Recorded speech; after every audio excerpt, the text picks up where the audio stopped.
Assalamu Walaikum. Hello friends, how are you? Welcome back to my another video. In this video I am going to show you how to add border to specific page in Microsoft Publisher. Let's get started. Firstly we have to open a publisher document.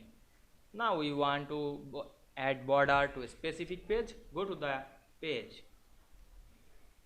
Now I go to the third page, then click the draw text box and draw text box over the page. Then go to the shape format menu, then click shape outline. Now we choose the red color. Now we can see we add a border to this specific page only very easily. I hope you enjoyed the video. Please like, comment, share and subscribe my channel. Thanks for watching.